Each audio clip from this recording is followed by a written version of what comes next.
Norocel, I mentioned yesterday in previous uh, chapter 3, is it?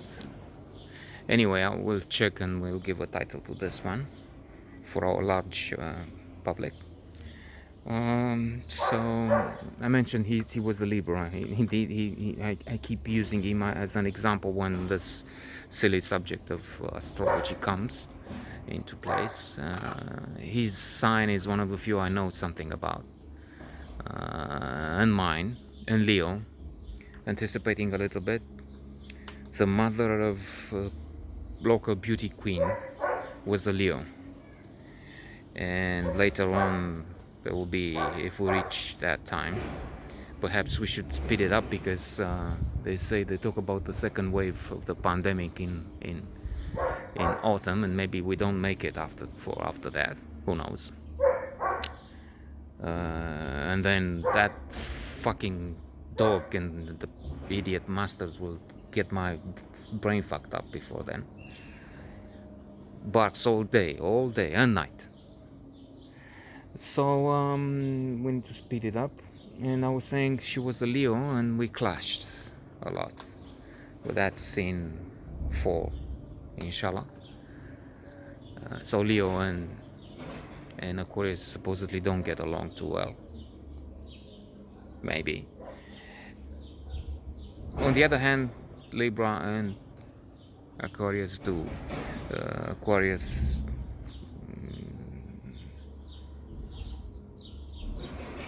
should I mention bad things? There are plenty of bad things. Cheap, I think my spouse says, and some other things. Unstable. Libra, on the other hand, seems to have two modes.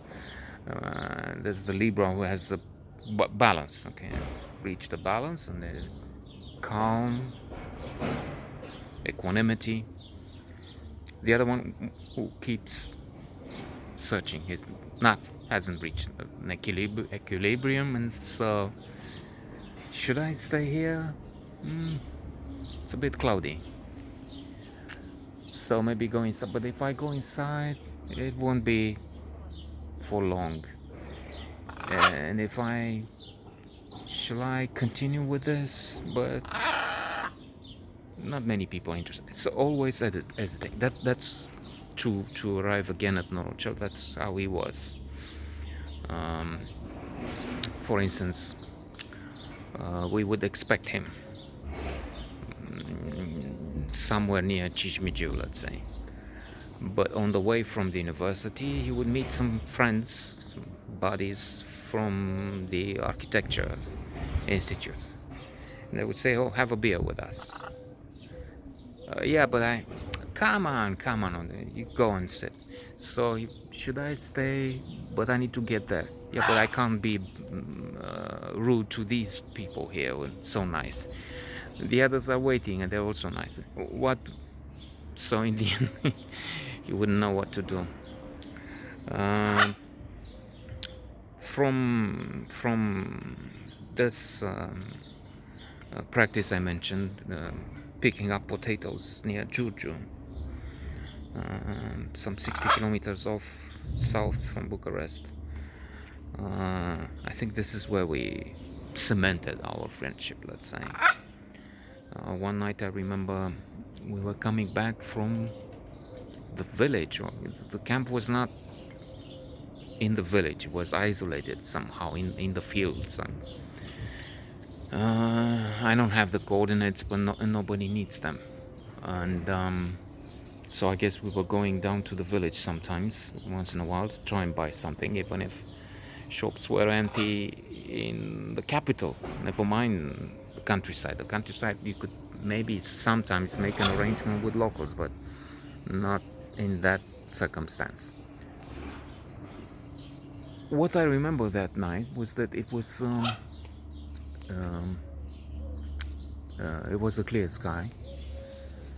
We looked and we talked about UFOs. I still believed in UFOs then. Well, even now I admit there is a possibility that a high probability that there would be intelligent beings, if that's the word, somewhere.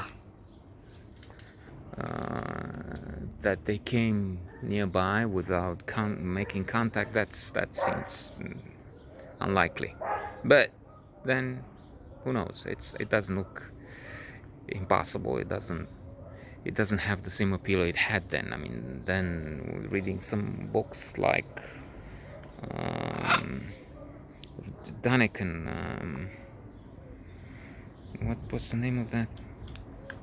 Name escapes me now, but anyway, with arguing that the pyramids couldn't be raised by humans, being so monumental and impossible to put in place back then. But now we have archaeologists have discovered that yes, it was a gigantic task, but it happened with humans, slaves, and then talking about those figures you can see from the sky in South America, and again, it was considered they're not really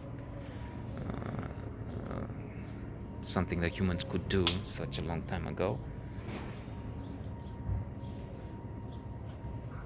And more. But then again, it looking at the sky in Predal also at different stages, I must have thought that I've seen UFOs. I was convinced that UFOs back then, but not likely. I don't think they were now.